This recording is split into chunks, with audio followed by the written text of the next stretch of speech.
Big festival. Much, much, much charity. And he distributed prasadam, something like we also hear with the Govardhan Lila. Could you get your sisters? You know what Govardhan Lila is? Krishna's lifting of Govardhan Hill, little finger of his left hand.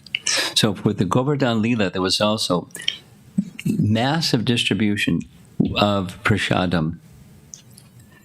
First feeding the brahmanas, and then offering to the deity, and then offering to all the residents of Braja, feed all the cows, profuse grass, feed all the dogs and the peacocks and all the monkeys, and fed everybody.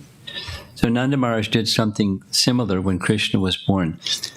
However, there's one person that, according to Vedic culture, one should give charity to that he didn't. And that was the king. Because in Vedic culture, there are 7 mothers.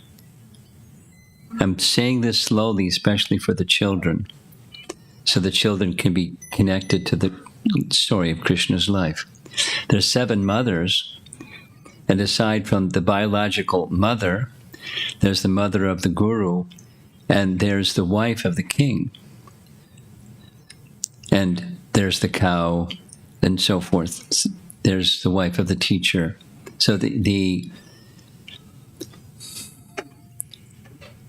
principle, Vedic culture is deeply rooted in giving respect to all others. Yes, giving respect to all others. It's a Vedic cultural principle. There's a nice verse in Bhagavad Gita. Many of the adults here will know the verse. Brahma Bhuta Prasanatma Na Sochati Na Kanksati Samak Sarveshu Bhuteshu Mad Bhaktim Labhate Param. It's speaking of Brahma Bhuta. Brahma Bhuta means realizing who you are. That is, you're the soul within, not the covering of the soul, the body and the mind. But the realization, not just accepting, but realizing who you are, results in 3 things. Prasanatma, very happy, from inside. Neither hankering or lamenting. Na sochati na kanksati. And the third is what I just was emphasizing. Samak sarveshu bhuteshu. Seeing all living entities with respect, because you see the soul within. So, those who see the soul within, they still observe culture. That is, respect goes to the brahmanas and respect goes to the king. But there was a problem. Even in Krishna's pastimes, there's problems. And that is, the king happened to be a demon. He was not just a terrorist. He was a demon. He was really bad.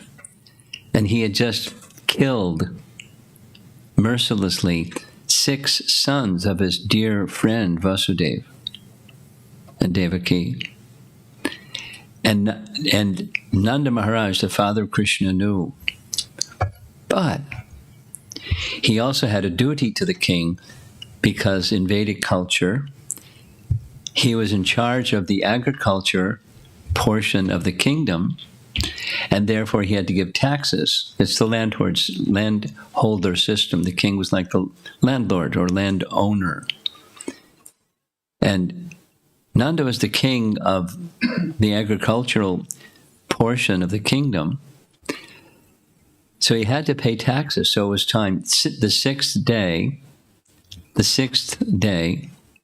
after Krishna was born, he went to Mathura to pay his taxes. This is now chapter 5 of Canto 10, shortly after Krishna's birth. he wanted to give charity to the king, but he was afraid, so he just went and paid his taxes instead.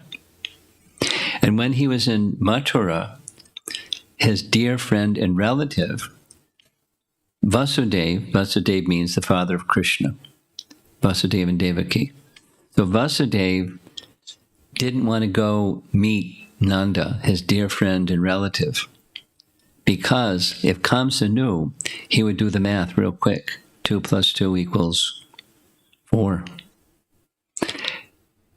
They're associated. Maybe that 8th child of Devaki is over there with Nanda. Nanda just has a newborn child. 2 + 2 = 4. So Vasudeva didn't go meet his dear friend and relative, Nanda.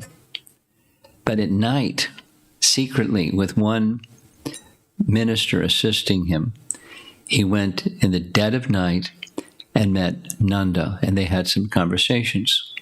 And at the end of chapter 5, very, very sweet conversation, very cultured.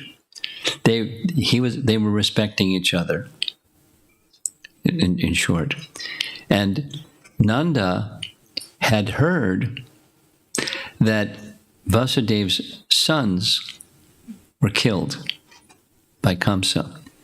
And he expressed his sorrow and grief, and expressed some other transcendental words, like we have to accept the arrangements of providence. And at the end of the conversation, this is the end of chapter 5, before what we're going to be discussing this midday now. Vasudeva said, "You better get back to Vrindavan quickly, because I have a sense there's going to be some disturbances." Vasudeva was known to be a man of his word, kind of like Yudhishthira was known to be a man of his word. He would always speak the truth. In fact, one of the names that we'll hear in this chapter 6 is one of the names of Vasudeva's, Anaka Dundubi. Anaka Dundubi literally means drums and kettle drums. That's the meaning. Because when he was born, at the moment he was born, from the sky came this tumultuous sound of drums and kettle drums, announcing this child is perfectly virtuous, and he's always truthful. That's where chapter 5 ends. Anakundundubi, Vasudeva says to Nanda, "You better get back to Vrindavan quickly. I have a sense there will be disturbances. You should go to protect Krishna quickly." So now I'm just going to give you a little summary of where we are up to this point in time in the pastimes in chapter, the Putana.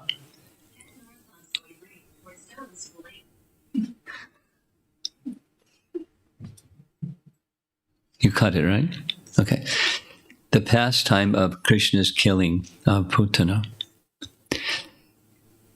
So the chapter begins. Nanda's riding his nice chariot like this, feeling anxiety. And the anxiety is for the protection of his son. It's a transcendental anxiety. It's not the material kind. We all know the material kind. But his is in relation to Krishna. And so, according to the spiritual teachings, it's a certain type of, the technical term is called vyavachari bhav. There's 33 different vyavachari bhavas, and they're transitory ecstasies. I hope you don't mind just a little explanation of the spiritual world. The spiritual world is comprised of an ocean of bhakti rasa. And the ocean, or sindhu, of bhakti rasa has waves, an ocean of waves. And the waves are bhavas. And just like in an ocean, some waves rise and they stay tall for some time. Some smaller waves are smaller and they move by the bigger waves, and some they come and go quickly, and that's prema rasa or bhakti rasa. That's the spiritual world. And Nanda is experiencing one of those waves, a vyavachari bhav wave, there's a Sanskrit term. He's experiencing anxiety, but it's not the material anxiety. It's enhancing or nourishing his primary rasa with Krishna as a parent. So that's the first verse, how the chapter starts. And then the next verse describes what Kamsa's doing. Meanwhile, back in Mathura, Kamsa has a plan. He's discussed with his ministers because you remember Krishna Janmastami, what happens? Krishna is born. He's taken on the other side of the river Jamuna, right, to Gokul, placed by the side of Yashoda, and the female child is brought back in the prison house of Kamsa. Kamsa comes, he tries to kill the eighth child of Devaki, but he can't because it's Krishna's Yogamaya potency. He takes the child by the legs and attempts to smash the child on a rock. The guy's really bad. But the child slips from his hand, goes into the sky, takes the form of Durga, and chastises him severely. You fool, Kamsa. What good would it do to try to kill me anyways? Because the eighth child of Devaki has already been born and is elsewhere. And she disappears. She says some other things. So he's got the news. This is the day of Krishna's appearance, Krishna Janmastami, that same evening, midnight, just after midnight. So he makes arrangements for several things, and one of them is sending Putana. See, there's other things that were done, but he sent Putana. And who is Putana? Do you know who is Putana? No idea, right? Any idea? She's a wicked witch. Yeah, witch. She's a demon. She's a demon. Yeah. She's the Sanskrit word is K-chari. A K-chari, Prabhupada describes, in the northern parts of India, or northwestern parts of India to this day, there are such people, ladies, they're very powerful, they have mystic powers, and they know the art of flying in the air on the branch of a tree. Like in Harry Potter, right? You all know Harry Potter. You don't know Krishna pastimes, but you know Harry Potter. So that's what they were doing. They were flying around on branches of a tree or a broomstick. Right? Yeah. Okay, so Putana was one of those. And besides the mystic, that was one of the mystic powers. She can fly here and there. She could change shapes. She was a very ugly-looking, massive female form, but she could make herself look really beautiful. And a third thing about her is her expertise was killing children, little babies. That was like her thing. She was really good at it. She knew which poisons to use that were most virulent, most treacherous. And her program was, she was a night prowler. At night she would go here and there to homes. And when the parents were asleep, she'd go to where the children were, like a nurse, and breastfeeding the small baby, she would poison them and they would instantly die. Some poisons, it takes a while. Some poisons are quick. She knew how to do the quick ones. They would instantly die. Vishnu Purana describes precisely like that. So Kamsa sent Putana, go find this eighth child of Devaki and kill him. And she was like, yes. Because she was subservient to the king, the powerful king. He was terrible. She was terrible. They were good companions. He had other terrible people doing just terrible things. So he sent her, and she was going here and there looking for Krishna. Now, some other, like we find that the gopis, sometimes they're looking for Krishna, or we read about the associates of Lord Chaitanya in Vrindavan. They're also going here and there looking for Krishna. But she was looking for Krishna with a bad attitude, or evil attitude, a wicked attitude. She wanted to kill him. But she had this very, very ugly form, so she knew better than just showing her ugly form. She changed her form to be an extremely beautiful woman. And she, after going here and there, she eventually, according to what the Bhagavatam says, the internal or spiritual potency, the Yogamaya potency or Lila Shakti potency of Krishna brought her right to where he was. Why? He wanted to liberate her. He wanted. There's some history. It's not the primary reason. The secondary reason is in a previous lifetime, long, long ago, she was the sister or the daughter of Bali Maharaj. Now, I may lose you if I try to tell a story within a story. But Bali Maharaj was the grandson of Prahlad Maharaj. You've heard of Prahlad Maharaj, right? So Bali was the grandson. And Bali had an opportunity to meet Vamanadev. That's an incarnation of the Lord. Oh, you know Vamanadev. So Vamanadev was a little dwarf, kind of like a midget Brahmin. And Vamana made a request for 3 paces of land, but he had little legs because he was a dwarf. So Bali said, when that little dwarf Brahmin came, Bali Maharaj's sister or daughter, because they're different versions, Ratnamala was her name. When she saw him, she didn't say anything, but she felt, oh, such a beautiful small child. If it's possible, someday I'd like to have him as my child and to be his mother and breastfeed him.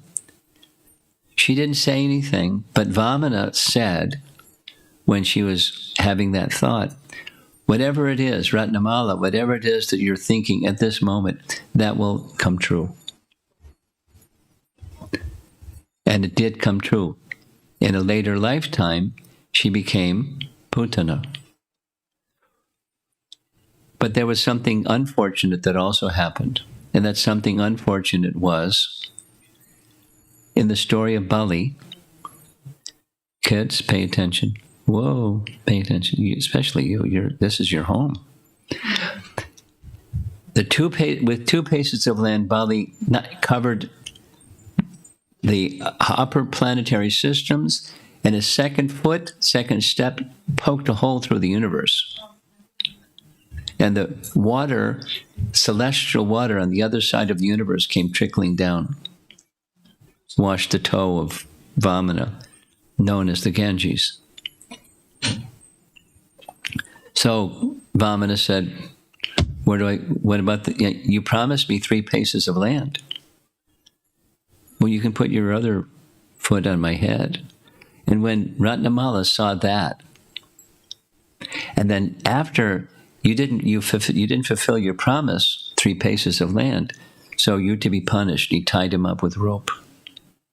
Little dwarf Brahmin had him tied up with rope. Ratnamala became very angry. And she didn't say, but she felt, if I become your mother, I will kill you. That's a bad thought. Mothers don't kill their children. But she had that thought. So that also came true. At least she had the intent, a carryover from a previous life, to kill the Supreme Lord Vishnu. Of course, Vishnu can't be killed, but that was her mood, her spirit. So she became Putana, and she came before the residents of Vrindavan in this beautiful form, ornamented with golden ornaments, and they all thought, maybe she's the goddess of fortune, Lakshmi, searching for Narayan. Or maybe she's one of the goddesses, the wives of Agni Dev or Kuvera or Indra. Maybe she's one of the celestial damsels. She had them in awe.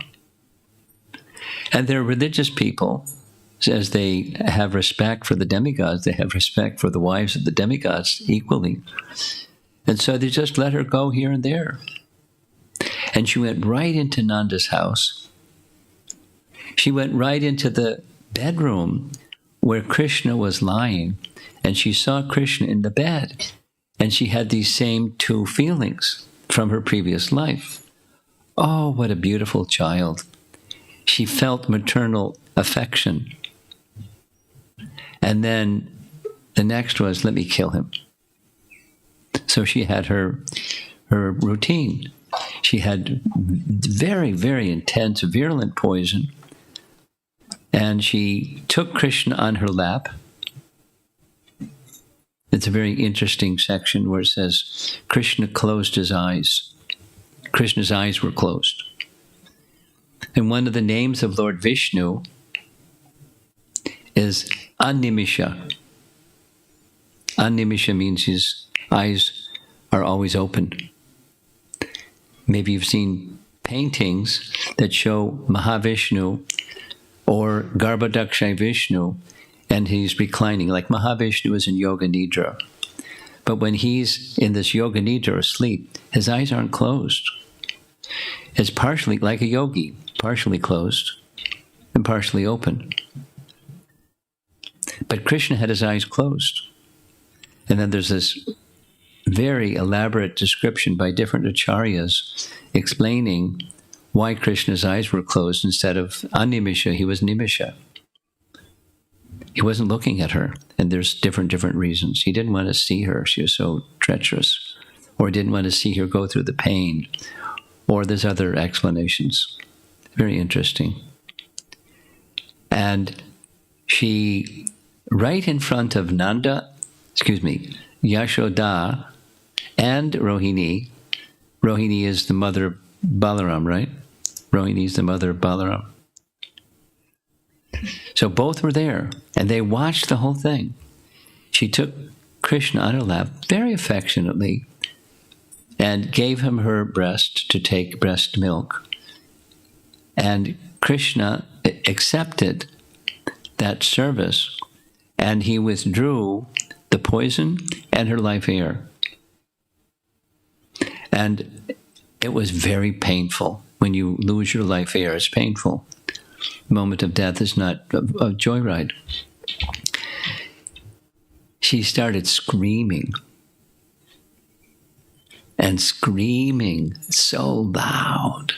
And as she was losing her life, this beautiful feature of a beautiful celestial woman was by mystic power, and the mystic power was being drained along with her life air, and so she started assuming this gigantic, terrible Rakshasi form. Screaming and screaming, she ran from the house and into the courtyard and ran some distance and fell, this gigantic body, 12 miles long. That's a big body. I mean, get out your GPS sometime and drive for 12 miles and you get an idea. That's big. And where she fell, specifically it says, it was not where the houses were, but it was off in a field where there were trees. And even specifically, it's trees that were part of the garden or aviary of Kamsa. So none of Vrindavan's trees were knocked over, but Kamsa's trees were knocked over. And her body sprawled out 12 miles long. That's what's shown in the bottom right corner. And over on the bottom left corner, that's Nanda Maharaja coming back, seeing the whole situation. Up there in the upper right corner, that's what the gopis did. The gopis found Krishna on top of Putana's dead body. They took Krishna off the dead body and started doing rituals to purify him and for his protection. That's what we're going to be reading just now. The rituals of purification. That's how far we got. And over in the upper left corner, that shows the limbs of Putana had become purified. Down in the right corner, they have axes. They're chopping up this 12-mile-long body and then burning it. But, burning bodies don't smell good. But this body, because touched by Krishna, it smelled like a guru fragrance. And that's very, very highly revered and special fragrance for incense. But that's what her body smelled like.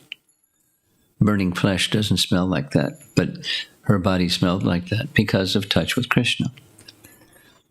The poison had become changed, her body became changed, and one of the amazing things of this whole narration is not only she got liberation, not only she got freed from all of her sinful, killing babies with poison, that's got some bad karma, to say the least. But she not only got freed from that karma, she got liberation. She not only got liberation, Krishna accepted that small window of motherly feeling and gave her a position in the spiritual world. In Vishnu Purana it says, a Vimana descended from the spiritual realm to take her to Krishna Loka, where she became eternally situated as a nurse assisting Yashoda in the spiritual world. Whew. Lots of mercy. Then what to speak of, we're going to hear this shortly, what to speak of others who are making offerings of milk and fruits and other things to their deity of Krishna with love. What is their destination? So the essence of this message is, even the slightest amount of devotion sincerely offered, even if the rest of it is quite polluted and contaminated and far from devotional, one will get great benefit. Krishna's mercy flows to such a person. That's the message.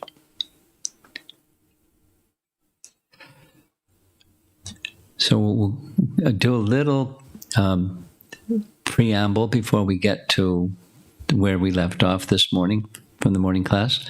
I have a picture of some bumblebees hovering around a flower. And this is the image that came to my mind from what we've been doing thus far.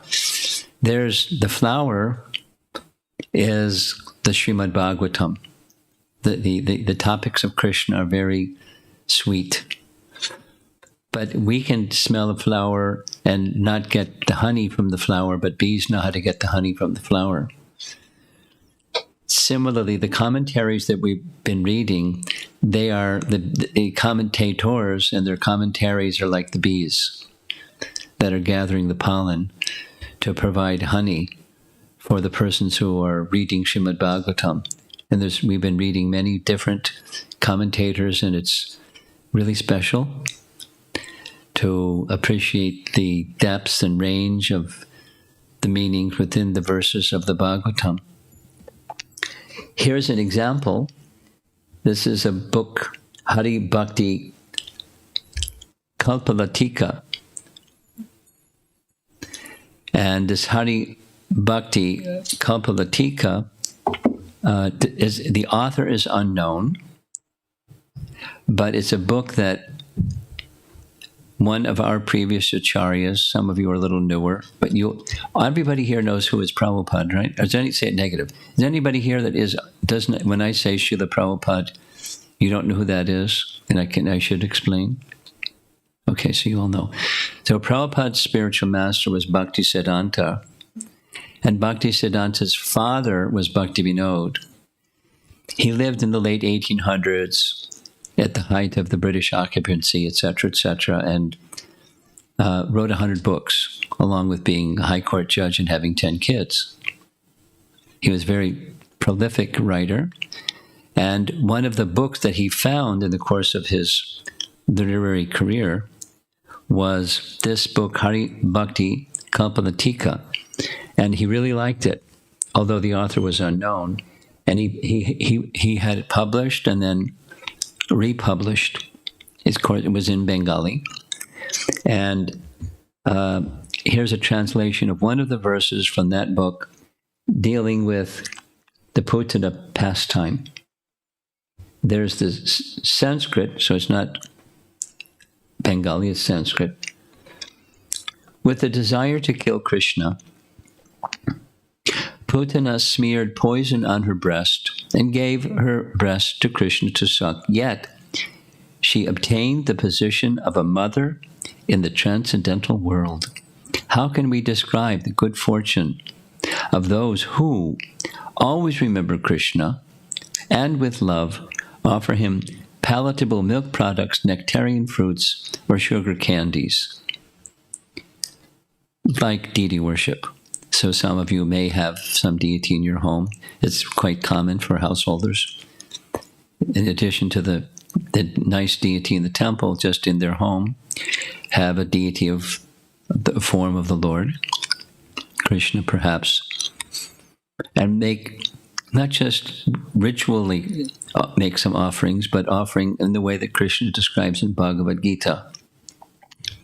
In Bhagavad Gita, Krishna says, Patram pushpam palam toyam yome bhaktya prayachati. If you offer with me with love and devotion, patram pushpam palam toyam, fruit, flower, leaf, or water, with love and devotion I accept. So that's the practice of sadhana bhakti. That's this people who regularly, with love and devotion, remembering Krishna, offer Krishna very simple things. What good fortune will come to them? If this happened to Putana, what about those people? And here's a little comment. Because Putana gave her breast to Lord Krishna as a mother, she attained the position of being a nurse in the spiritual world. Then, what to speak of all the sadhaka, bhaktas, practicing devotees, that's us, who are feeding Lord Krishna with love every day. They are giving some fruits, or some milk, or they're giving some other eatables.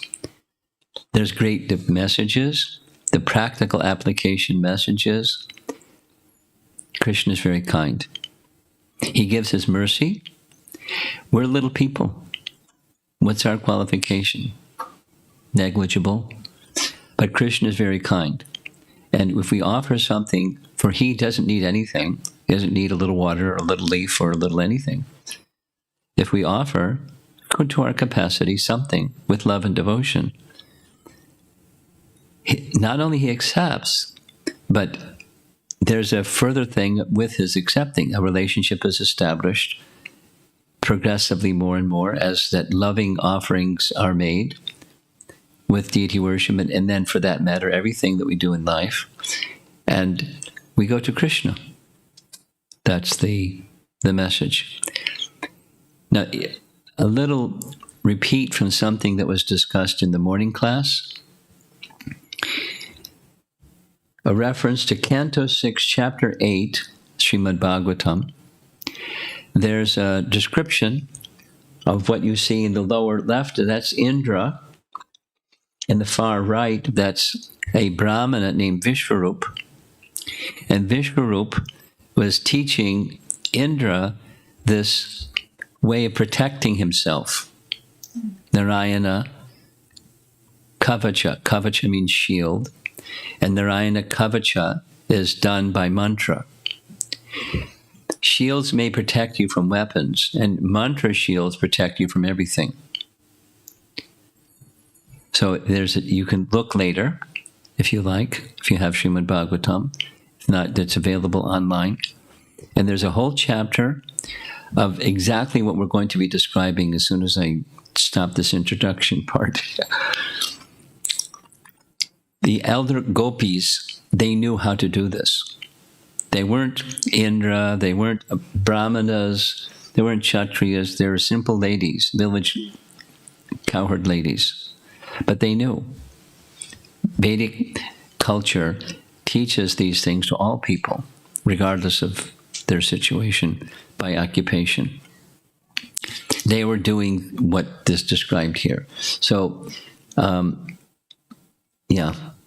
the father of Vishwarupa is pictured over here on the right. You note that he has 3 heads. He's like a celestial being. He's not an ordinary person. 1 mouth for chanting mantras, 1 mouth for receiving foodstuffs, another for taking the nectar, amrita, from offerings. But the point is, he could do 3 things at one time. So he had 3 heads. That's the understanding. So he is teaching this procedure called Narayan Kavacha, which the gopis knew, the elder gopis. And there's a nice understanding from all of this, and that is the name is more powerful than the form. I'm pausing. The name, Krishna's names, in one sense, they're non-different. The Hare Krishna movement is resting upon this scriptural understanding. The name and the person, because Krishna is absolute,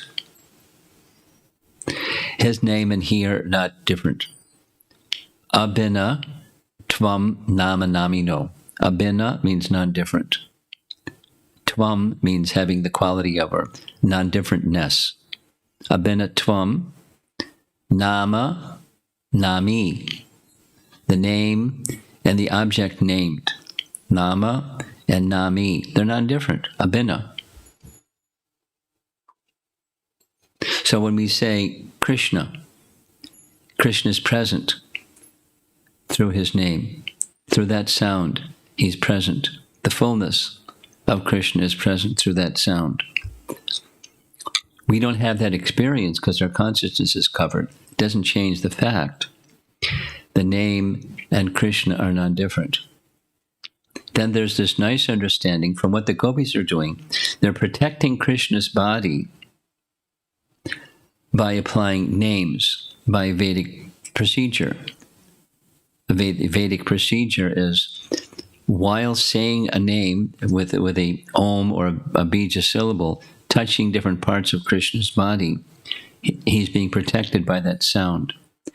So his form is being protected by the name, right? Which means that the name is more powerful than the form. That came out in the discussion this morning during our morning question-answer session, and it's one of I'll show it at the end at this class that's just now.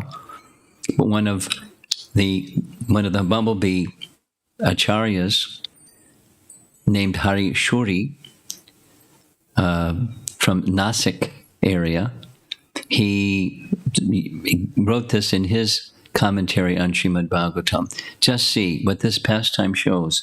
The gopis knew the name is more powerful than the form. Of course, they didn't see Krishna as God. They saw him as their beloved little boy in their community, or the son of Nanda and Yasoda. But they had affection for him like their own children. So here's a verse from Rupa Goswami. For those of you that are newer, you don't know who is Rupa Goswami, but I'll just keep it really simple. He is one of the principal acharyas in our disciplic line. He lived in Vrindavan, and he wrote many verses glorifying Krishna. There's 8 verses, Ashtaka, glorifying the name, Sri Nama Ashtaka, and this is number 6. And you can just see in the blue letters, Vacha, Vachakam. And those are those two forms. The form of the Supreme Lord as the holy name, and the sound vibration of the holy name. There's two forms. Krishna is a sound vibration. Vacha. And then there's the form of that sound. I'll do it again. Krishna, there's a sound. And then there's a form of the sound. According to Vedic texts, spiritual sound has form.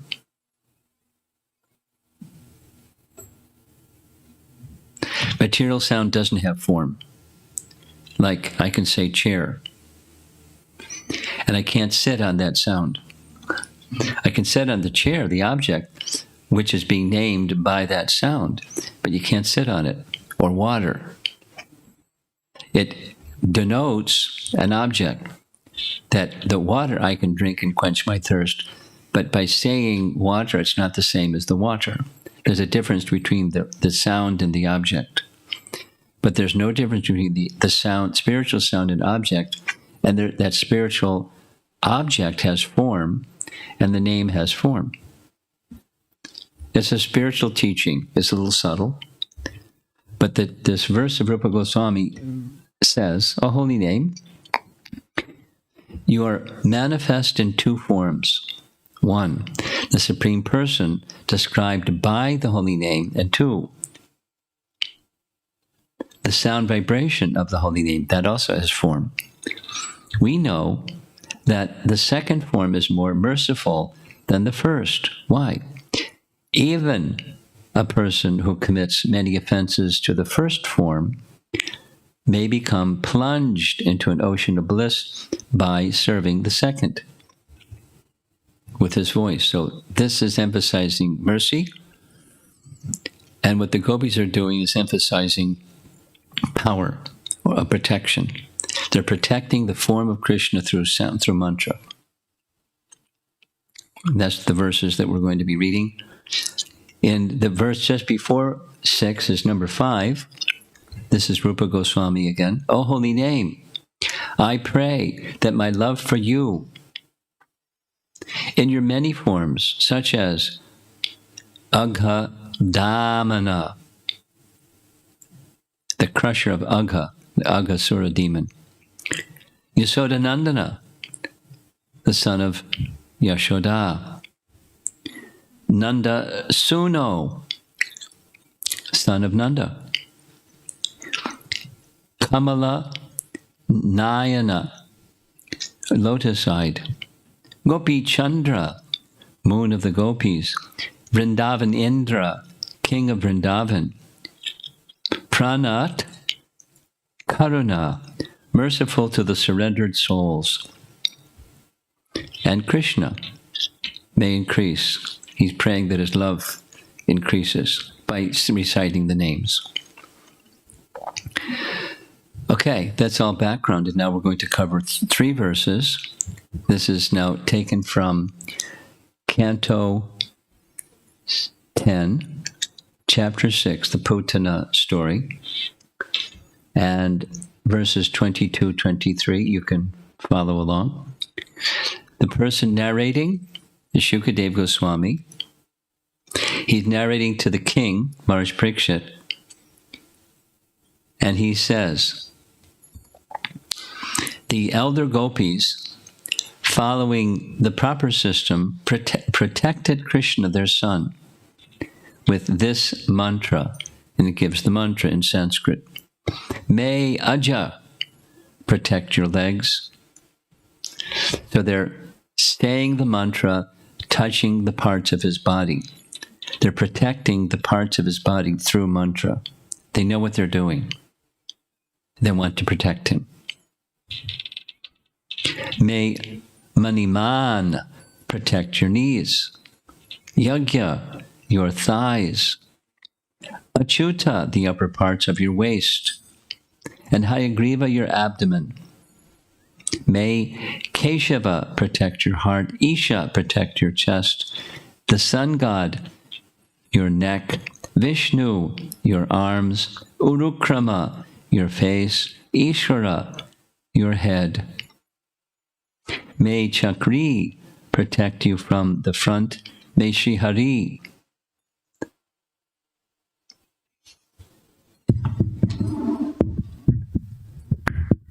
Gadadhari, the carrier of the club, protect you from the back. And may the carrier of the bow, who is known as the enemy of Madhu, and Lord Ajana, the carrier of the sword, protect your two sides. May Lord Urugaya, the carrier of the conch shell, protect you from all corners. May Upendra protect you from above. May Garuda protect you on the ground. And may Lord Haladar, the Supreme Person, protect you on all sides. So that's part of their mantra. It's just a procedure that they're following, saying names of Krishna. Now, their regard for Krishna is not he's the Supreme. He's not Narayan, he's not Vishnu, he's not the Supreme, he's not God. They're seeing he's their beloved son. And why are they seeing that way? We've been discussing this at length, but just to summarize, the all-powerful feature, the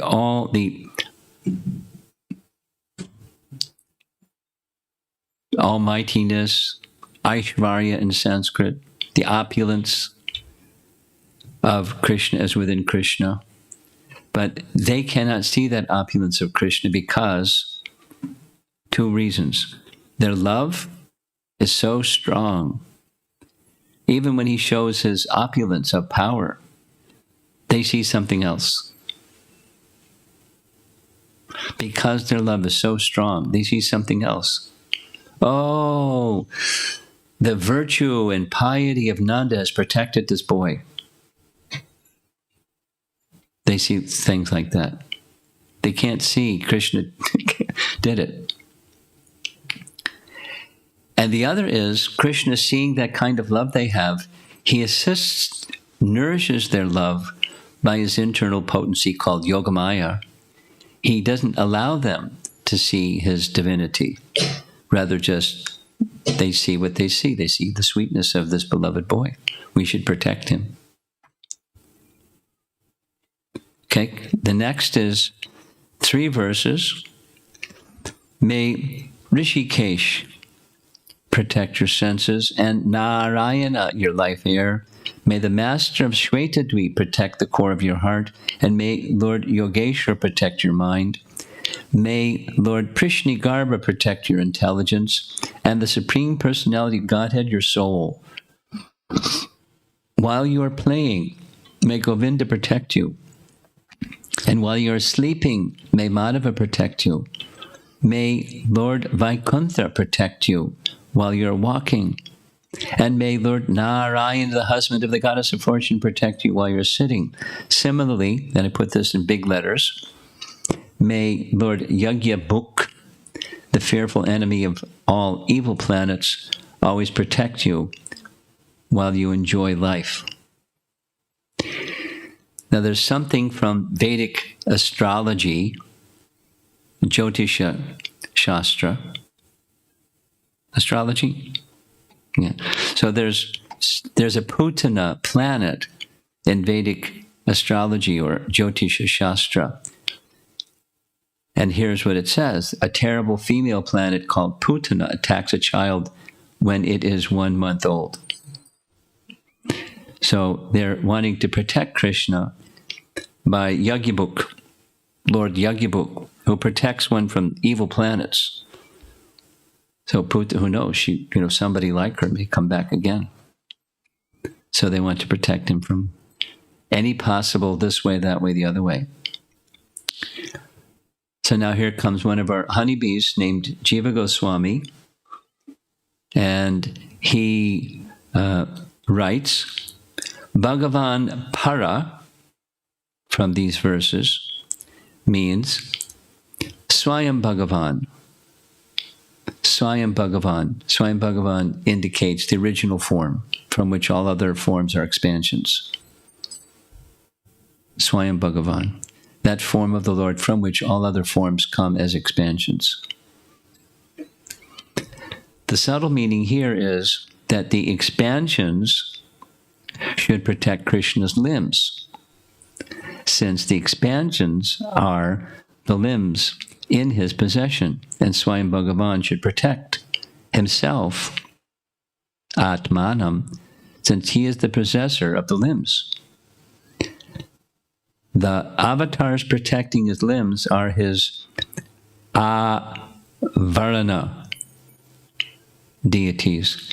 Avarana is a Sanskrit term that means covering.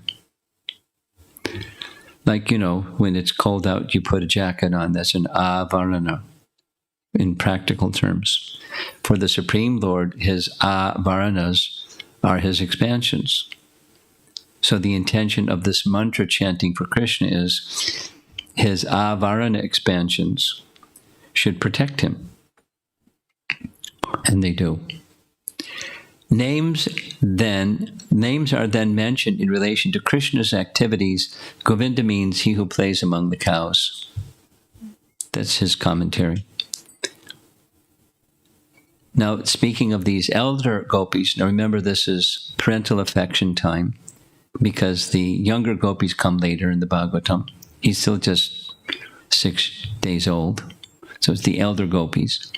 The gopis perceive different suitable forms in relation to the activities of Krishna. Madhava refers to the Lord sleeping on Shesha while Lakshmi massages his feet.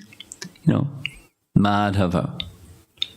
In our temple in Mayapur, the main deity where Lord Chaitanya took birth and where our main deity in our temple in Mayapur is Radha Madhava, the husband of the goddess of fortune, Madhava. So he's the Lord who's sleeping on Shesha while Lakshmi is massaging his feet. He, Madhava, should protect Krishna's lying down and sleeping. Vaikuntha is the avatar who was the son of Vikunta, who came out of the palace using his feet to solve the quarrel between the Kumaras and Jai and Vijay. He should protect Krishna's walking. Now, the adults, you all know this pastime. The children probably don't. Jai Vijay being cursed. The 4 Kumaras went to the gates of Vaikuntha. Oh, you know that one. Okay. No. Okay, the 4 Kumaras are the firstborn sons of Lord Brahma. They're little boys, and they decided we just want to stay like little boys. They wanted to stay unmarried brahmacharis. So they moved around the universe as they wished. And they went to the gates of Vaikuntha, and they wanted to go into Vaikuntha. Little kids like to go anywhere. And the gatekeeper said, no way. You're not qualified. And they said, what's your criterion for saying we're not qualified? What's your qualification for being gatekeepers of Vaikuntha? We curse you, you become demons. You should leave this place and go to the earthly realm. 4 lives as devotees, 3 lives as demons. Take your pick. They said 3 lives as demons, please. So they became Hiranyakashipu and Hiranyaksha, killed by Lord Nrsingadev. Lord Nrsingadev killed the Hiranyakashipu, right? It's to save Prahlad. Okay. Yes, some of you know. So when that cursing thing was going on at the gate, the Lord of Vaikuntha came to the gate, and he didn't come on Garuda, he didn't even bring his shoes. He just went barefoot. So that form of the Lord, please protect the walking of Krishna. That's what the prayer means. The husband of Lakshmi refers to Mahanarayan, who sits on a huge throne in Vaikuntha. He should protect Krishna's sitting. The enjoyer of sacrifices should protect his enjoyment. The phrase, quote, giving fear to all planets, should modify all the different forms of the Lord mentioned, all the deities mentioned, protect Krishna from bad influences of planets while he performs his activities. So I had planned to go a little bit further, but I didn't have the intention that I would start with a whole big background of Krishna's pastimes, Krishna's birth, the big festival of Nanda Maharaja, his going to pay his taxes and all that explanation, to get to Putana's coming to be sent to kill. I think I'm going to end and just kind of summarize a little bit and see if there's some discussion. And I particularly encourage our younger persons here to ask some, thoughtful, please explain this or that or the other thing, questions, when we get to questions.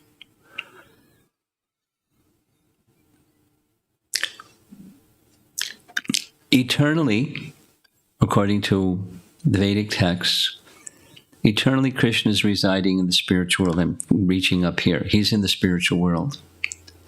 And below is where we are. That's in the material world. The spiritual world is far beyond the material world. And the material world, for that matter, not only is below, it comes into being and it stays for some time and it is dissolved after some time. And then there's a resting period, and then again it's manifest. And like that, there's cyclical movements of time. But in the spiritual world, time is eternal. Or say it, time is conspicuous by its absence. Time as we know it. There's no such time. Time is eternal. It's a very different place. And Krishna is eternally situated there in the spiritual world. And from time to time, he says in Bhagavad Gita, Yada yada hi dharmasya, glanir bhavati bharata, yada yada. From time to time, when there's dharmasya glani, when there's discrepancy in dharma, sarajam yaham, I come to set things straight. It got to that point, there were too many demoniac persons on the earth planet. And you know this from Krishna Janmashtami. Mother Earth was very disturbed. It was too much burden for her. So she appealed to the demigods, who appealed to Lord Brahma, who appealed to Lord Vishnu, help! So he agreed to come. So in cycles, Krishna, from the spiritual world, comes. And he performs pastimes as they're in the spiritual world. But he performs them in such a way everybody can see. Everybody, even bad people. But the bad people that see him don't see what good people see, or the devotees see. They see something ordinary. So Putana was like that. She wanted to kill Krishna. And so it's a pastime that Krishna is performing to relieve Putana of her wickedness. He wanted to do that. And to stimulate the love of the residents of Vrindavan. Like that painting that we started with. Nanda is sitting there in his chariot going, wow. It's another bhava, or another taste of astonishment. And when the elder gopis saw this 12-mile-long creature, and on top was this little baby, 6-day-old baby, they were astonished. But seeing Krishna, he was giggling and moving his arms like he was dancing, this little baby. So they went on and then they did their rituals to protect him. So Krishna's pastimes primarily are to stimulate the love of his devotees, nourish, give activities and words and things that move their hearts to further their loving relation with Krishna. That's the primary. And the secondary is these other things like liberating souls that are bad, relieving them of the burden of their sinful tendencies and reactions to previous sinful deeds. That's secondary. It's important, but the primary reason is loving exchanges. And it's a loving exchange with Putana, although she's killed. She gets the position of eternal associate of Mother Yasoda in the spiritual world. Wow. So it's very special. It's exhibiting the merciful nature of Krishna. That's one of the main reasons why we want to worship him. He's worshipable. He's very, very merciful. We need a lot of mercy. I mean, we may have some material qualifications. We don't have a big stock of spiritual qualification. But even a little bit of attraction, trying to please, there's enormous reciprocation. That's what this pastime is meant to do for us as the practitioners, sadhakas, and the perfected devotees, just to stimulate their love, nourish their love in various ways, according to their particular relationship with Krishna. And it's teaching, this little section, last, is teaching us the importance of the name. How the name can protect us. It can protect us.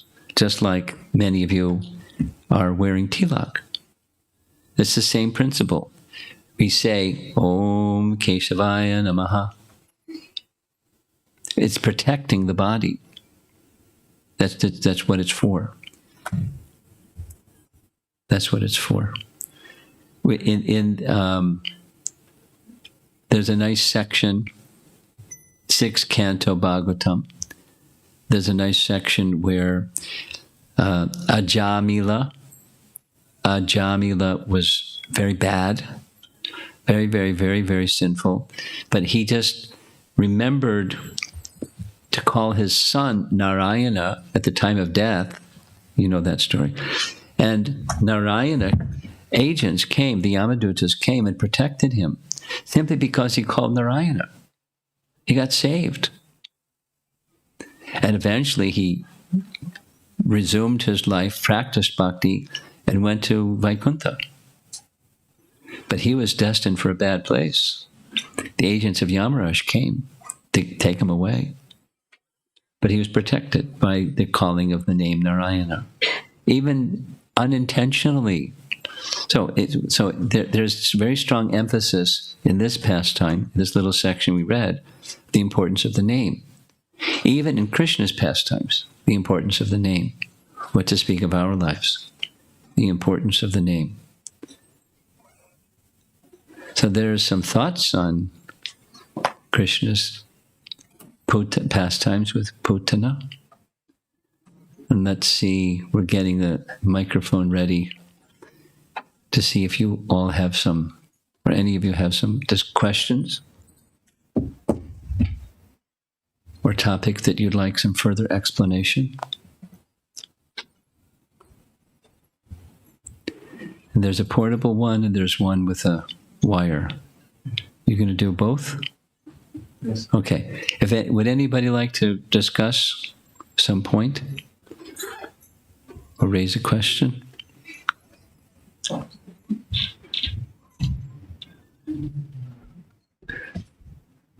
Sundar Nanda, you always have a question. Not yet. You will. Count on it. Yes, over here.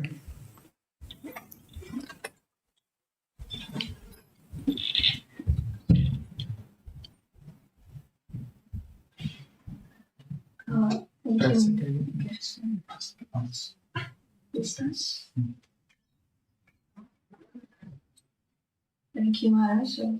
I got to know some, especially about the names which gopis were saying to protect Krishna's. I was wondering about the name Vaikuntha. So, is he not Narayan? The son of Vaikuntha is mentioned in that. In the commentary that we read, there's two names specific to Narayana in Vaikuntha. One is that aspect of Narayana in Vaikuntha that came to the gate without his shoes and without Garuda. Yeah. And that aspect of Narayana Okay. has a particular name, Oh. Vaikuntha, the son of Vikuntha, or the aspect of Vikuntha. They use that word. I don't know exactly why, Sanskrit-wise, but that aspect that came to protect and respond to the four Kumaras' curse. Mm. And then the other is Mahanarayan, Yeah. who sits on the throne. Let that protect Krishna's sitting. So it's just different aspects of the same personality, supreme person. The aspect is being addressed by a name. So, It's the same as Madhava, yeah. the husband of the goddess of fortune. So it's like, No, excuse me, the husband of Lakshmi. okay.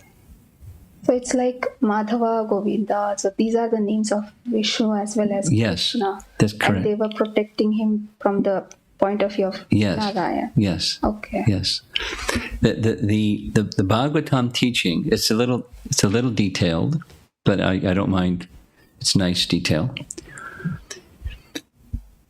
As many waves as there are in the ocean, you can't count.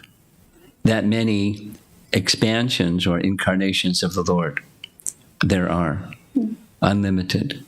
There's principal ones that we're quite familiar with. But there's others that we're not so familiar with, and they're unlimited in number. Next, everything has its source of emanation. That's Vedanta. Vedanta Sutra is searching for that which is the source of everything. So according to the next, number 3, according to the Bhagavatam, that which is the source of everything, all avatars, all the spiritual realm, the material realm, all living entities, all prakriti, everything, there's one source, and that one source is Swayam Bhagavan. That form of Krishna that appears once in the day of Brahma and performs these pastimes.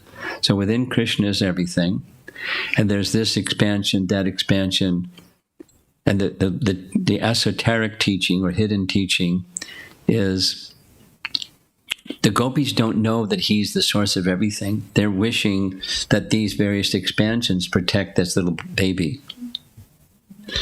But from the spiritual perspective, there are his expansions, and that's their function. They protect him. Mm-hmm. Yeah. Although he's the source of everything, that's a function they're performing on his behalf. Mm-hmm. Okay? And also it was interesting to know like 2 forms. One is the holy name and the vibration. Yeah, Vibration Vacha and also. Vachaka, or Nama and Nami. So holy name, the vibration also has its form. Yes. There's the sound and there's the form of the sound. Mm. So, when we chant, you and I chant, we're making a sound or hearing a sound. Mm. Our consciousness is not purified enough to experience the form of the name. But the name has form. The name is a sound, and the name has form. I'll explain something. There's an experiment that was done by a scientist in the early 1900s. He made a machine. It's called a tonoscope. You can look it up on the internet. Tonoscope. And he wanted to experiment with, does sound create change in matter? Does sound affect the configuration of matter? And so he built a machine that had 3 parts. Something that generated sound, a tube or channel that focused the sound and directed it to a third thing. The third thing was a membrane. And you could change the membrane, different membranes, sometimes crystal, sometimes plastic, film, something, different things, medium, the sound hit. And he found, we took very, very detailed records and so forth and so on. We spent about 30 years doing this. And he found that the sound Om, when projected through this channel, formed the Om symbol. And then the sound was withdrawn, some other sound, and the Om symbol disappeared. And then the Om sound again, and the Om, the particles of powder on this membrane that vibrated formed the Om symbol. As an example that sound has form. Otherwise it was random and chaos, just material sounds. But spiritual sounds have form. Now, I don't know if he chanted Krishna's name and showed a picture of Krishna's form. I don't know about that. But it's the principle. Sound, spiritual sound has form. It has sound that you can hear with your ear. But there's also form within that sound. Krishna's form is within his sound, the sound of his name. Our receivers aren't refined enough to pick it up. But when the receivers become refined, when the auditory sense, the sense of oral, the sound perception becomes refined, one can experience Krishna's form through sound. Mm-hmm. Yeah, my next question was that, like, what kind of form is it when we say the form that you find in Scripture, Tribanga Lalitam, and etc. Now it is more clear why Prabhupada said you have to listen to your chanting. It's making the sound, but it's hearing the sound. And it's not just, the organ, it's there's a science to it. There's the organ, the ear, this little thing on the side of the head. Then there's this subtle sense of hearing. Supposing the instrument is broken, you can replace the instrument. But the subtle sense doesn't work. If that's withdrawn, then you can't hear, even the organ is good. And the subtle sense is dependent upon the demigod in charge of. This is described in Canto 3. They're demigods in charge of the senses. And the sense perception, not just the sense organ. And then the demigods that are in charge of the sense perception that activate the sense organ are dependent upon Krishna, Vasudeva. If you're interested, it's in the third canto Bhagavatam. It's a science. But just keeping that science that I just explained, supposing you don't understand all that or whatever, the main thing is hear the sound. And when you hear the sound, the mind becomes peaceful, becomes captured. Don't hear the sound, the mind is all over the place. The mouth is going, and so is the mind. Hearing. Yeah, that's all. Okay. Thank you.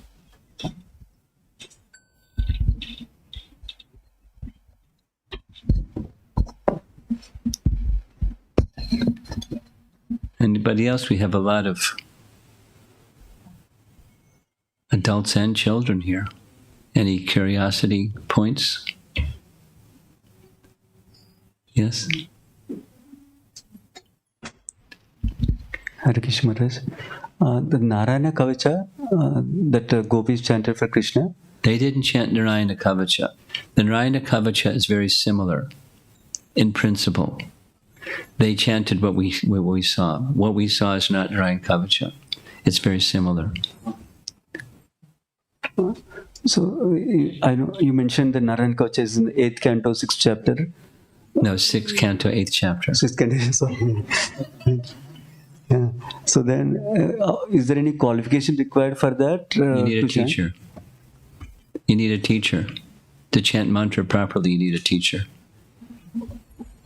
And is there any relevance in devotee life for that? It's in the Bhagavatam. I know one devotee that does this daily. Now, he just followed what the Bhagavatam says. That was his teacher was Prabhupada's Bhaktivedanta purports.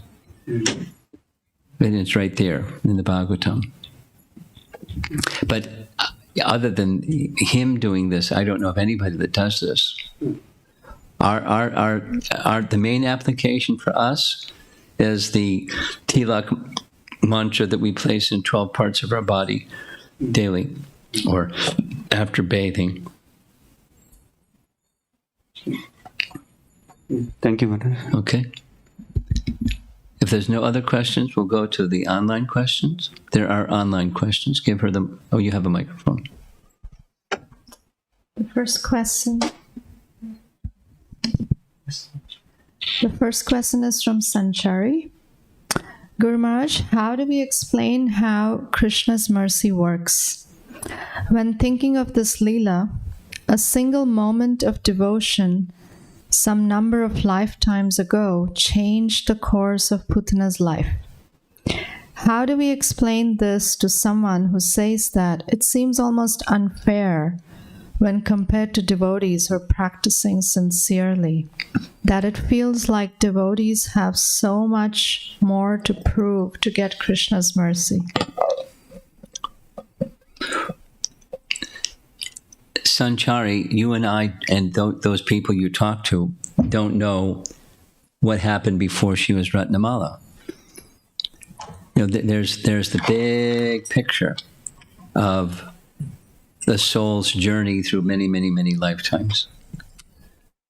So without knowing that, be very careful about presuming or assuming anything.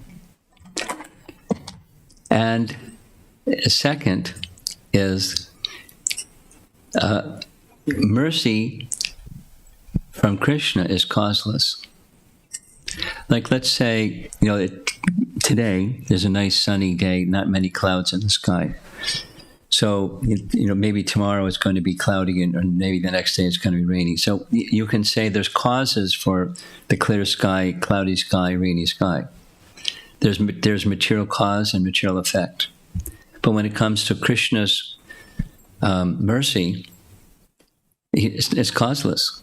He doesn't need a reason to do something or not do something. He's totally independent. And if he wants to give mercy to Putana, don't whine and complain. You celebrate. And be eager to get mercy from such a merciful personality. That's where the weakness is. From our side. Just like using an easy example, Oxford University, not so long ago, gave Elton John, who is not a very civilized person, in my opinion, an honorary degree at Oxford University. He never went to school, but they gave him an honorary degree. And there's lots of people that can't even get into Oxford University, what to speak of get a degree. So, not fair, one could say. Don't give mercy to Elton John. Don't give honorary degrees. The university shouldn't do that. But they do that. And what their criterion is up to them. You can't go and complain to the faculty or administrators or whoever that made that decision and say, I don't like your decision. They're not obliged to the public. So, what to speak of Krishna? He's totally independent. And he wants to give mercy to Putin to celebrate. Fantastic. That's my response to people like that. Someone that says, oh, it's not fair. Next is from Bhakti Priya, Mataji from Naperville. She has 2 questions. I'm curious about the journey of the soul from leaving this body until it reaches Goloka. Is there any scriptural reference for this journey, Maharaj? It's filled. And, start from Bhagavad Gita. Whatever the mind is fixed on at the time of death, that's where the soul goes. Yam yam vapi smaran bhavam chadyatante kalevaram. So, to start with that principle, what's the mind fixed on? That's where you go. And where the mind is fixed on depends on the sum total of things that you do during this lifetime. In the human form of life, we have vasanas, we have accumulated impressions in our mind about something, what's important to us, and That's where your mind goes. When the soul leaves the body, you go to what's important to you, which is the sum total of things that you've been involved with during your life. And that's where you go. And then the journey back to Godhead means at some point along the way of that cycle of birth and death, someone has some good fortune. The good fortune of meeting somebody that's connected to Krishna, carrying Krishna Bhakti, and they give Krishna Bhakti to you. Here, take some. And you fortunately say yes instead of no. Or, I'm not sure. Let me think about it. You say yes.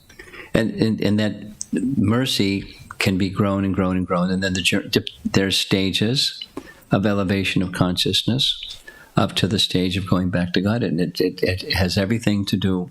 Ante Narayana Smriti. Ante means at the end. Narayana Smriti, remembering Krishna. It's very important what you remember. That's the science of going back to Godhead. Do we have to go alone, or does Vishnu come for every single soul? Well, Vishnu doesn't come, his agents come. You're not alone. Vishnu Dutas hang out with you when you go to Vaikuntha. Next is a question from Nanda Nandan, Ratnavali Mataji's 5-year-old son. 5-year-old son. After Putana reached the abode of Krishna Loka, is she still in witch form? No, she's in a beautiful nurse assistant of Yashoda form. Definitely. Next is Tarini Radha. She has 2 questions. Hare Krishna Guru Maharaj. Even though Putana did not chant the holy name of Krishna when she got delivered by him in Bhauma Vrindavan, because she ultimately reaches Goloka, where each person is completely situated in their eternal relationship with Krishna. As such, when they chant Krishna's name, it's the pure name of Krishna. Hence, Putana too gets the greatest mercy to chant the pure names of Krishna. Is this the right understanding? Well, she saw Krishna and Krishna gave his mercy. She was seeing Krishna, thinking of Krishna absolutely at the time that she left her body. Yam yam vapi smaran bhavam. She wasn't chanting, she was screaming. Seeing Krishna and thinking of Krishna very intensely. Also, please, can you explain how chanting the names of Krishna's incarnation on each of his limbs protects Krishna? Who is the source of all the incarnations? Does this mean that the names of Krishna's incarnations are more powerful than Krishna himself? It means that's how they were thinking. Nice catch. Is it because the names of Krishna's incarnations are non-different from Krishna? If the answer is yes, then does it apply to the primary and secondary names of Krishna too? Thank you. Well, the names of the incarnations of Krishna are different and non-different at the same time. And it's not a trick answer. It's the proper answer. Because they're expansions of him, they're non-different. But they're not the source, and therefore they're different. There's a mood that's within Krishna and Krishna's pastimes that's not present within their pastimes and their mood. The sweetness emphasis is there with the original form of Krishna that's just not there with the other forms. And then the answer to your question, yes, there is a distinction between, this is a little bit, her question is a little bit a 201 question for this audience. And I'm inclined to not go there right now. But we have this young fellow, I don't know your name, but he wants to ask a question. So we give him the portable microphone. Okay. So my question is, So the witch, I forgot her name. I think Putana. it's Putana. Yeah. So Putana, how does she do they still know that's Putana? Like when she turns into the 12-mile monster thingy, do they still know it's Putana? Yes. Okay. They saw it happen. I mean, Mother Jasoda is his mother, and Balaram's mother is Rohini, and they watched the whole thing as she put Krishna on her lap, started to feed Krishna, and Krishna sucked out her life air, and she screamed and ran out of the house. They saw the whole thing and get big, so it's the same Putana. They weren't like confused. Oh, okay. They were astonished, but they knew this is the same lady that came in looking like she looked. She was a mystic lady that was really a bad person, and her mystic powers were taken away along with her life. So they knew it was her. Okay, thank you. Okay. See if there are any of our kids, any of the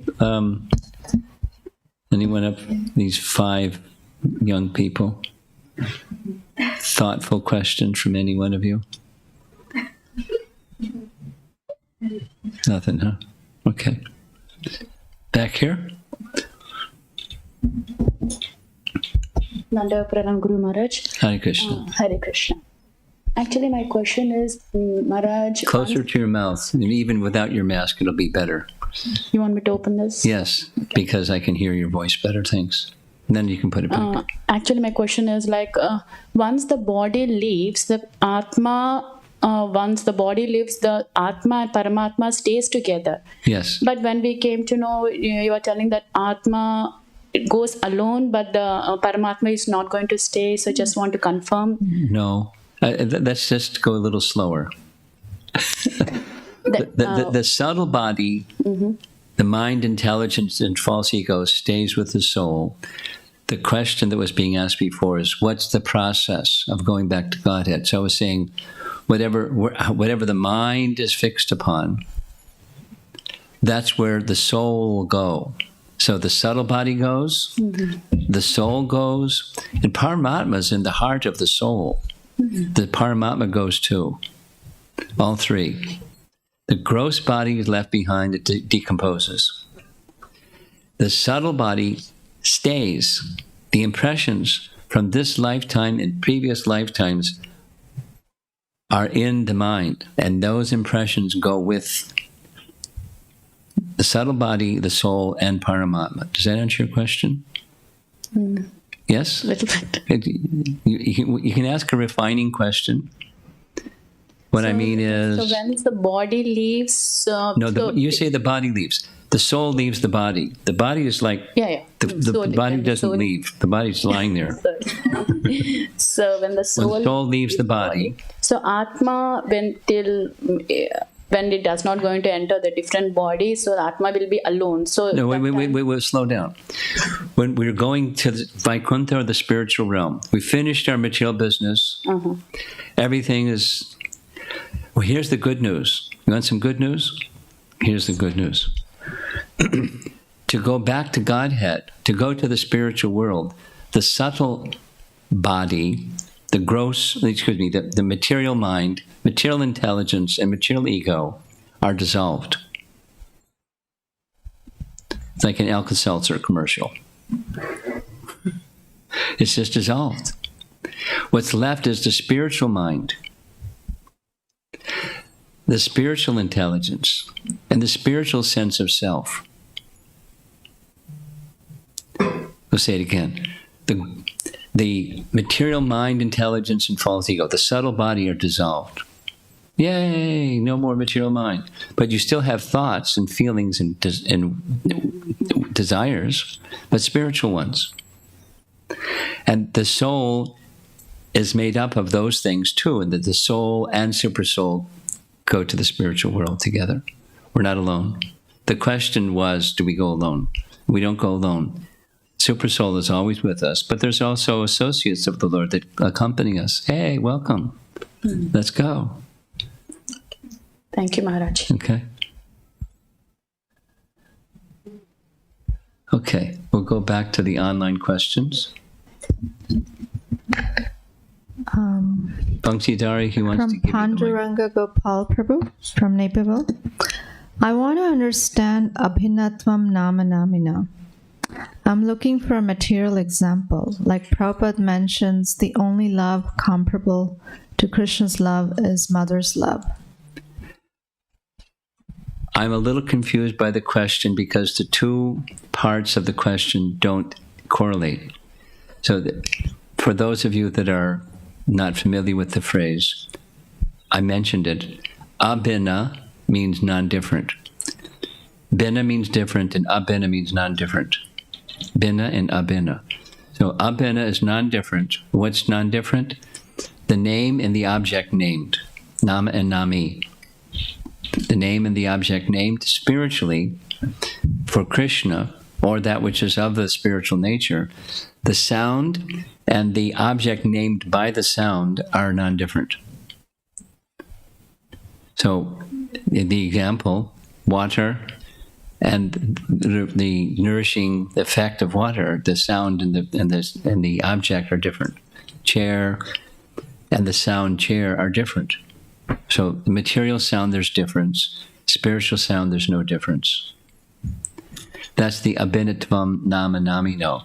Now, the other part of his question, could you say it again? So basically, he's giving an example Of? because we hear that there's no love in this material world. So Prabhupada gives an example that the closest to pure love is a mother's love. So similarly, he wants to hear like a material example by which he can understand how the form and name is non-different. Do you understand the question? You can answer it, because I don't understand the question.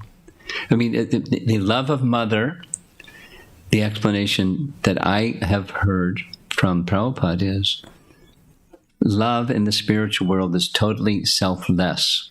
The closest thing in this world to selfless love is the love of a mother for the child. The child can do this and that and make messes and pass and, spill and cry, and the mother doesn't reduce their love because all those things. They love being mother. It's mother's love. Unconditional love. She just loves. He just wants a material example which... If you understand the question, give one. I don't understand the question. I don't know the answer. Huh? I understand the question, but I don't know if I have an answer. Okay. Well, think about your question and see if we can come back to you with an answer to your question. Because I'm not clear what your question is, and I don't want to spend more time going over it because there's more questions. Okay. His second question is, usually demons get only Sayujya and maybe Sarupya. What kind of mukti did Putana get and why? Well, the preamble is not correct. Well, for those killed by Krishna, yeah, okay. For those demons that are killed by Krishna, it's correct. Now, what Putana gets, we went over.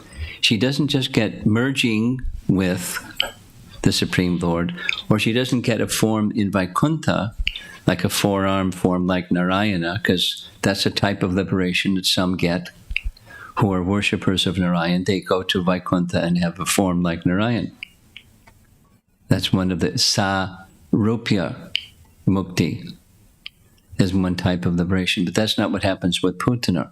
Putana has a two-arm form, assisting Mother Yasoda as a nurse in Krishna's eternal pastimes in Krishna Loka. That's what happens with her.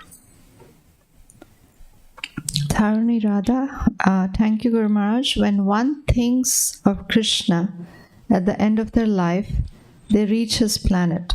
What's the destination of one who thinks about spiritual personalities like one's Guru or Srila Prabhupada? Well, you can't. The answer to that is those spiritual personalities are not disconnected from the Supreme Personality. I'll answer her question by some other example. Somebody, one of Prabhupada's disciples, Saradiya Dasi, once asked Prabhupada, is it okay to pray to Krishna because I heard that it's not good. You jump over the spiritual master and go directly to Krishna. So is it okay to pray to Krishna? And Prabhupada laughed. She told me this. Prabhupada laughed and said, how can you think of your spiritual master separate from Krishna and Krishna separate from the spiritual master? So she was satisfied. Praying to Krishna is not disconnected from the spiritual master. Thinking of the spiritual master is not disconnected from thinking of Krishna. If one has the proper conception, they're not separable. The next is from Snehavali. Hare Krishna Guru Maharaj, kindly explain who gopis are referring to by saying, "May Govinda protect you." Jiva Goswami explained that Govinda is one who plays with cows. Thank you. They're referring to Lord Govinda of the spiritual world, and they're thinking of Krishna as this little boy. That's who they are referring to. The Supreme Lord Govinda. May you please protect this little boy, our little boy. Second question, Lord Vaikuntha, the son of Vikunta. Could you explain who is Vikunta? We know that Lord Narayan doesn't have a father. Thank you. It's a new terminology for me. Just reading it as it is, there are aspects, as this question over here, there are aspects of the Supreme Lord whereby he's known by a certain name. Like in this little one slide, there's Madhava, there's Vaikuntha, and there's Narayana. And it's the same person. Mahanarayana and Madhava and Vaikuntha, that's the same person. So Vaikuntha, what the text says, Jiva Goswami, is an aspect of Narayan whereby he comes without shoes to come to settle this dispute with the four Kumaras. It's that aspect of him that's being referred to, and that Vaikuntha is the term that's being used to designate that aspect of Narayan that does what we just said. That's my understanding of what Jiva Goswami is writing. And the last question from Hema Suryavamshi. After death, in how many days is it decided? It's decided that Jiva is going to get other form and body, and in Pitriloka, in which form ancestors live, and everybody goes to Pitriloka? Here's what our scriptures teach us. Until it is decided where the soul is going, the soul doesn't go. For example, supposing somebody's in coma. This is what Prabhupada explains. Coma means technically the body's dead, but there's still something going on, so the death hasn't happened yet, but it's this kind of in-between space. And somebody can stay in a coma for a long time. And they can come back from the coma, or they can depart from the coma. But coma means it hasn't been decided yet.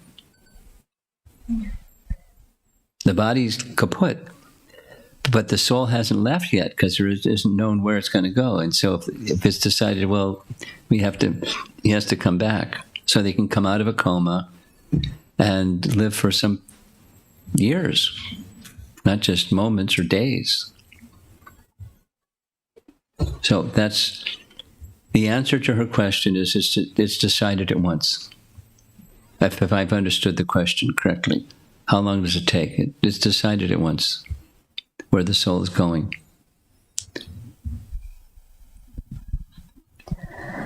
Sanchari, thank you, Guru Maharaj. I have one more question based on the destination of demoniac personalities discussion from today's class. Why is it that demigods were cursed with a demonic body when killed by Krishna or his incarnations don't go back home or even express a desire to go home? In that way, are the demons in Krishna's Leela more fortunate than the demigods?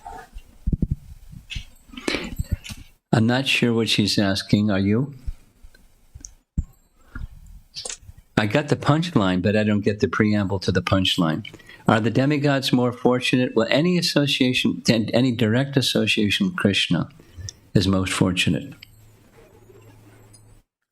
So her question is, the preamble is basically, we see that demigods, sometimes they're cursed to get a demonic body. But when Krishna or his incarnations kill them, they don't seem to go back home or even have a desire, to go back home. But it seems like the demons in Krishna's Leela, who were not necessarily cursed, who were not demigods in their previous life. Well, so the answer is, any association with Krishna is special. And those that get Krishna's association are more special than demigods, whatever it is. You want to add something? Maybe I'm missing something. You respond if you like to. Maharaj, I don't want to really add anything. Okay. Last chance in the room here. Anybody? Any thoughts? Well, since a number of you are very new, and the kids, you're not so familiar with even these stories, what to speak of the teachings behind the stories, I have to compliment you. Because many times youngsters are really restless, and it's really noticeable that they're really restless, and you're very attentive. And the adults, you didn't have your phone out doing your text messaging and checking your mails and all those other things that people do when they're distracted. So, as a speaker that's used to public speaking, my compliments to all of you. And to try to make this topic relevant and a little bit meaningful and entertaining, but also edifying, so you can learn something about Krishna Tattva. I tried to do like that for you as a service. So thank you very much. Srila Prabhupada ki jai.